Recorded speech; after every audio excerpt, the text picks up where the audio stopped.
Genesis 29. Then Jacob hurried on, finally arriving in the land of the east. He saw a well in the distance.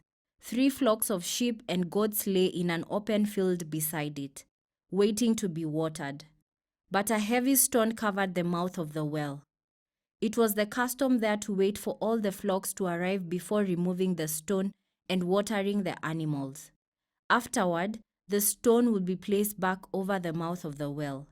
Jacob went over to the shepherds and asked, "Where are you from, my friends?" "We are from Haran," they answered. "Do you know a man there named Laban, the grandson of Nahor?" he asked. "Yes, we do," they replied. "Is he doing well?" Jacob asked. "Yes, he's well," they answered. "Look, here comes his daughter Rachel with a flock now."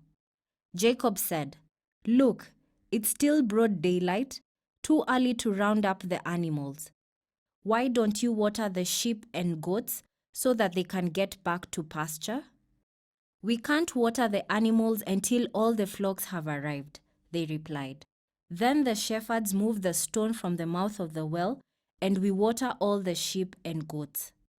Jacob was still talking with them when Rachel arrived with her father's flock, for she was a shepherd. And because Rachel was his cousin, the daughter of Laban, his mother's brother, and because the sheep and goats belonged to his uncle Laban, Jacob went over to the well and moved the stone from its mouth and watered his uncle's flock. Then Jacob kissed Rachel and he wept aloud. He explained to Rachel that he was her cousin on her father's side, the son of her aunt Rebekah. So Rachel quickly ran and told her father Laban. As soon as Laban heard that his nephew Jacob had arrived, he ran out to meet him. He embraced and kissed him and brought him home. When Jacob had told him his story, Laban exclaimed, "You really are my own flesh and blood." After Jacob had stayed with Laban for about a month, Laban said to him, "You shouldn't work for me without a pay just because we are relatives. Tell me how much your wages should be." Now Laban had 2 daughters. The older daughter was named Leah, and the younger one was Rachel. There was no sparkle in Leah's eyes, but Rachel had a beautiful figure and a lovely face. Since Jacob was in love with Rachel, he told her father, "I'll work for you for 7 years if you'll give me Rachel, your younger daughter, as my wife." "Agreed," Laban replied. "I'd rather give her to you than to anyone else. Stay and work with me." So Jacob worked 7 years to pay for Rachel. But his love for her was so strong that it seemed to him but a few days. Finally, the time came for him to marry her. "I have fulfilled my agreement," Jacob said to Laban. "Now give me my wife so I can sleep with her." So Laban invited everyone in the neighborhood and prepared a wedding feast. But that night, when it was dark, Laban took Leah to Jacob, and he slept with her. Laban had given Leah a servant Zilpah to be her maid. But when Jacob woke up in the morning, it was Leah. "What have you done to me?" Jacob raged at Laban. "I worked 7 years for Rachel. Why have you tricked me?" "It's not our custom here to marry off a younger daughter ahead of the firstborn," Laban replied. "But wait until the bridal week is over. Then we'll give you Rachel too, provided you promise to work another 7 years for me." So Jacob agreed to work 7 more years. A week after Jacob had married Leah, Laban gave him Rachel too. Laban gave Rachel a servant, Bilhah, to be her maid. So Jacob slept with Rachel too, and he loved her much more than Leah. He then stayed and worked for Laban the additional 7 years. When the Lord saw that Leah was unloved, he enabled her to have children, but Rachel could not conceive. So Leah became pregnant and gave birth to a son. She named him Reuben, for she said, "The Lord has noticed my misery, and now my husband will love me." She soon became pregnant again and gave birth to another son. She named him Simeon, for she said, "The Lord heard that I was unloved, and has given me another son." Then she became pregnant a third time and gave birth to another son. He was named Levi, for she said, "Surely this time my husband will feel affection for me, since I have given him 3 sons." Once again, Leah became pregnant and gave birth to another son. She named him Judah, for she said, "Now I will praise the Lord." And then she stopped having children. Genesis 30. When Rachel saw that she wasn't having any children for Jacob, she became jealous of her sister. She pleaded with Jacob, "Give me children, or I'll die." Then Jacob became furious with Rachel. "Am I God?" he asked. "He's the one who has kept you from having children." Then Rachel told him, "Take my maid Bilhah and sleep with her. She will bear children for me, and through her I can have a family too." So Rachel gave her servant Bilhah to Jacob as a wife, and he slept with her. Bilhah became pregnant and presented him with a son.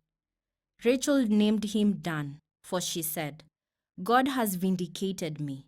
He has heard my request and given me a son." Then Bilhah became pregnant again and gave Jacob a second son. Rachel named him Naphtali, for she said, "I have struggled hard with my sister, and I am winning." Meanwhile, Leah realized that she wasn't getting pregnant anymore. So she took her servant Zilpah and gave her to Jacob as a wife. Soon Zilpah presented him with a son. Leah named him Gad, for she said, "How fortunate I am." Then Zilpah gave Jacob a second son. And Leah named him Asher, for she said, "What joy is mine! Now the other women will celebrate with me." One day during the wheat harvest, Reuben found some mandrakes growing in a field and brought them to his mother, Leah. Rachel begged Leah, "Please give me some of your son's mandrakes." But Leah angrily replied, "Wasn't it enough that you stole my husband? Now will you steal my son's mandrakes too?" Rachel answered, "I will let Jacob sleep with you tonight if you give me some of your mandrakes." So that evening, as Jacob was coming home from the fields, Leah went out to meet him. "You must come and sleep with me tonight," she said. "I have paid for you with some mandrakes that my son found." So that night, he slept with Leah, and God answered Leah's prayers. She became pregnant again and gave birth to a 5th son for Jacob. She named him Issachar, for she said, "God has rewarded me for giving my servant to my husband as a wife." Then Leah became pregnant again and gave birth to a 6th son for Jacob. She named him Zebulun, for she said, "God has given me a good reward. Now my husband will treat me with respect, for I have given him 6 sons." Later she gave birth to a daughter and named her Dinah. Then God remembered Rachel's plight and answered her prayers by enabling her to have children. She became pregnant and gave birth to a son. "God has removed my disgrace," she said, and she named him Joseph, for she said, "May the Lord add yet another son to my family." Soon after Rachel had given birth to Joseph, Jacob said to Laban, "Please release me so I can go home to my own country. Let me take my wives and children, for I have earned them by serving you, and let me be on my way. You certainly know how hard I have worked for you." "Please listen to me," Laban replied. "I have become wealthy, for the Lord has blessed me because of you. Tell me how much I owe you. Whatever it is, I'll pay." Jacob replied, "You know how hard I have worked for you, and how your flocks and herds have grown under my care. You had little indeed before I came, but your wealth has increased enormously. The Lord has blessed you through everything I've done. But now, what about me?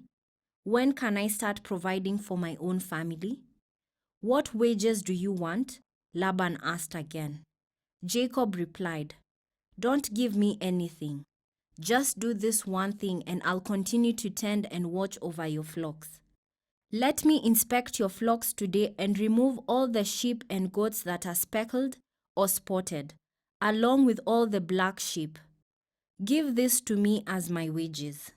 In the future, when you check on the animals you have given me as my wages, you'll see that I have been honest. If you find in my flock any goats without speckles or spots, or any sheep that are not black, you will know that I have stolen them from you. All right, Laban replied, it will be as you say. But that very day, Laban went out and removed the male goats that were streaked and spotted. All the female goats that were speckled and spotted or had white patches, and all the black sheep. He placed them in the care of his own sons, who took them a 3 days' journey from where Jacob was. Meanwhile, Jacob stayed and cared for the rest of Laban's flock. Then Jacob took some fresh branches from poplar, almond, and plane trees and peeled off strips of bark, making white streaks on them. Then he placed these peeled branches in the watering troughs where the flock came to drink, for that was where they mated. And when they mated in front of the white streaked branches, they gave birth to young that were streaked, speckled, and spotted. Jacob separated those lambs from Laban's flock, and at mating time, he turned the flock to face Laban's animals that were streaked or black. This is how he built his own flock instead of increasing Laban's. Whenever the stronger females were ready to mate, Jacob would place the peeled branches in the watering troughs in front of them. Then they would mate in front of the branches. But he didn't do this with the weaker ones. So the weaker lambs belonged to Laban, and the stronger ones were Jacob's. As a result, Jacob became very wealthy, with large flocks of sheep and goats, female and male servants, and many camels and donkeys. Genesis 31. But Jacob soon learned that Laban's sons were grumbling about him. Jacob has robbed our father of everything, they said. He has gained all his wealth at our father's expense. And Jacob began to notice a change in Laban's attitude toward him. Then the Lord said to Jacob, return to the land of your father and grandfather and to your relatives there, and I will be with you. So Jacob called Rachel and Leah out to the field where he was watching his flock. He said to them, I have noticed that your father's attitude toward me has changed, but the God of my father has been with me. You know how hard I have worked for your father, but he has cheated me, changed my wages 10 times, but God has not allowed him to do me any harm. For if he said, the speckled animals will be your wages, the whole flock began to produce speckled young. And when he changed his mind and said, the striped animals will be your wages, then the whole flock produced striped young. In this way, God has taken your father's animals and given them to me. One time during the mating season, I had a dream and saw that the male goats mating with the females were streaked, speckled, and spotted. Then in my dream, the angel of God said to me, Jacob, and I replied, yes, here I am. The angel said, look up, and you will see that only the streaked, speckled, and spotted males are mating with the females of your flock. For I have seen how Laban has treated you. I am the God who appeared to you at Bethel, the place where you anointed the pillar of stone and made your vow to me. Now get ready and leave this country and return to the land of your birth. Rachel and Leah responded, that's fine with us. We won't inherit any of our father's wealth anyway. He has reduced our rights to those of foreign women. And after he sold us, he wasted the money you paid him for us. All the wealth God has given you from our father legally belongs to us and our children. So go ahead and do whatever God has told you. So Jacob put his wives and the children on camels, and he drove all his livestock in front of him. He packed all the belongings he had acquired in Paddan Aram and set out for the land of Canaan, where his father, Isaac, lived. At the time they left, Laban was some distance away, shearing his sheep. Rachel stole her father's household idols and took them with her. Jacob outwitted Laban the Aramean, for they set out secretly and never told Laban they were leaving. So Jacob took all his possessions with him and crossed the Euphrates River, heading for the hill country of Gilead. 3 days later, Laban was told that Jacob had fled. So he gathered a group of his relatives and set out in hot pursuit. He caught up with Jacob 7 days later in the hill country of Gilead. But the previous night, God had appeared to Laban the Aramean in a dream and told him, "I'm warning you, leave Jacob alone." Laban caught up with Jacob as he camped in the hill country of Gilead, and he set up his camp not too far from Jacob's. "What do you mean by deceiving me like this?" Laban demanded. "How dare you drag my daughters away like prisoners of war? Why did you slip away secretly? Why did you deceive me? And why didn't you say you wanted to leave? I would have given you a farewell feast with singing and music, accompanied by tambourines and harps. Why didn't you let me kiss my daughters and grandchildren and tell them goodbye? You have acted very foolishly. I could destroy you, but the God of your father appeared to me last night and warned me, 'Leave Jacob alone.' I can understand your feeling that you must go and your intense longing for your father's home. But why have you stolen my gods?" "I rushed away because I was afraid," Jacob answered. "I thought you would take your daughters from me by force. But as for your gods, see if you can find them, and let the person who has taken them die. And if you find anything else that belongs to you, identify it before all these relatives of ours, and I will give it back." But Jacob did not know that Rachel had stolen the household idols. Laban went first into Jacob's tent to search there, then into Leah's, and then the tent of the 2 servant wives, but he found nothing. Finally, he went into Rachel's tent. But Rachel had taken the household idols and hidden them in her camel saddle, and now she was sitting on them. When Laban had thoroughly searched her tent without finding them, she said to her father, "Please, sir, forgive me. If I don't get up for you, I'm having my monthly period." So Laban continued his search, but he could not find the household idols. Then Jacob became very angry, and he challenged Laban. "What's my crime?" he demanded.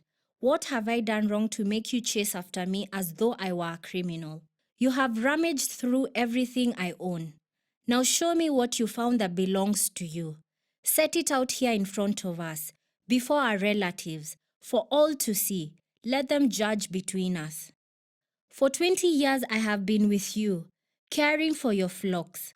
In all that time your sheep and goats never miscarried. In all these years, I never used a single ram of yours for food. If any were attacked and killed by wild animals, I never showed you the carcass and asked you to reduce the count of your flock. No, I took the loss myself. You made me pay for every stolen animal, whether it was taken in broad daylight or in the dark of night. I worked for you through the scorching heat of the day and through the cold, sleepless nights. Yes, for 20 years I slaved in your house. I worked for 14 years earning your 2 daughters, and then 6 more years for your flock. And you changed my wages 10 times. In fact, if the God of my father had not been on my side, the God of Abraham and the fearsome God of Isaac, you would have sent me away empty-handed. But God has seen your abuse and my hard work. That is why he appeared to you last night and rebuked you." Then Laban replied to Jacob, "These women are my daughters, these children are my grandchildren, and these flocks are my flocks. In fact, everything you see is mine. But what can I do now about my daughters and their children? So come, let's make a covenant, you and I, and it will be a witness to our commitment." So Jacob took a stone and set it up as a monument. Then he told his family members, "Gather some stones." So they gathered stones and piled them in a heap. Then Jacob and Laban sat down beside the piles of stone to eat a covenant meal. To commemorate the event, Laban called the place Jegar-Sahadutha, which means witness pile in Aramaic. And Jacob called it Galeed, which means witness pile in Hebrew. Then Laban declared, "This pile of stones will stand as a witness to remind us of the covenant we have made today." This explains why it is called Galeed, witness pile. But it was also called Mizpah, which means watchtower. For Laban said, "May the Lord keep watch between us to make sure that we keep this covenant when we are out of each other's sight. If you mistreat my daughters or if you marry other wives, God will see it even if no one else does. He is a witness to this covenant between us." "See this pile of stones," Laban continued, "and see this monument I have set between us. They stand between us as witnesses of our vows. I will never pass this pile of stones to harm you, and you must never pass these stones or this monument to harm me. I call on the God of our ancestors, the God of your grandfather Abraham, and the God of my grandfather Nahor, to serve as a judge between us." So Jacob took an oath before the fearsome God of his father Isaac to respect the boundary line. Then Jacob offered a sacrifice to God there on the mountain and invited everyone to a covenant feast. After they had eaten, they spent the night on the mountain. Laban got up early the next morning, and he kissed his grandchildren and his daughters and blessed them. Then he left and returned home. Genesis 32. As Jacob started on his way again, angels of God came to meet him. When Jacob saw them, he exclaimed, "This is God's camp." So he named the place Mahanaim. Then Jacob sent the messengers ahead to his brother Esau, who was living in the region of Sar, in the land of Edom. He told them, "Give this message to my master Esau. Humble greetings from your servant Jacob. Until now I have been living with Uncle Laban, and now I own cattle, donkeys, flocks of sheep and goats, and many servants, both men and women. I have sent these messengers to inform my lord of my coming, hoping that you will be friendly to me." After delivering the message, the messengers returned to Jacob and reported, "We met your brother, Esau, and he is already on his way to meet you, with an army of 400 men." Jacob was terrified at the news. He divided his household, along with the flocks and herds and camels, into two groups. He thought, if Esau meets one group and attacks it, perhaps the other group can escape. Then Jacob prayed, "O God of my grandfather, Abraham, and God of my father, Isaac, O Lord, you told me, 'Return to your own land and to your relatives.' And you promised me, 'I will treat you kindly.' I am not worthy of all the unfailing love and faithfulness you have shown to me, your servant. When I left home and crossed the Jordan River, I owned nothing except a walking stick. Now my household fills two large camps. O Lord, please rescue me from the hand of my brother, Esau. I am afraid that he is coming to attack me, along with my wives and children. But you promised me, 'I will surely treat you kindly, and I will multiply your descendants until they become as numerous as the sands along the seashore, too many to count.'" Jacob stayed where he was for the night.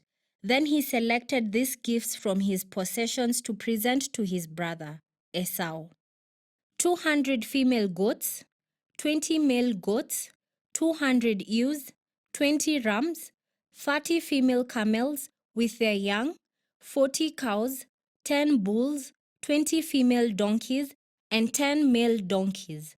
He divided these animals into herds and assigned each to different servants. Then he told his servants, "Go ahead of me with the animals, but keep some distance between the herds." He gave these instructions to the men leading the first group. "When my brother, Esau, meets you, he will ask, 'Whose servants are you? Where are you going? Who owns these animals?' You must reply, 'They belong to your servant Jacob, but they are a gift for his master Esau. Look, he is coming right behind us.'" Jacob gave the same instructions to the second and third herdsmen and to all who followed behind the herds. "You must say the same thing to Esau when you meet him, and be sure to say, 'Look, your servant Jacob is right behind us.'" Jacob thought, "I will try to appease him by sending gifts ahead of me. When I see him in person, perhaps he will be friendly to me." So the gift was sent on ahead, while Jacob himself spent that night in the camp.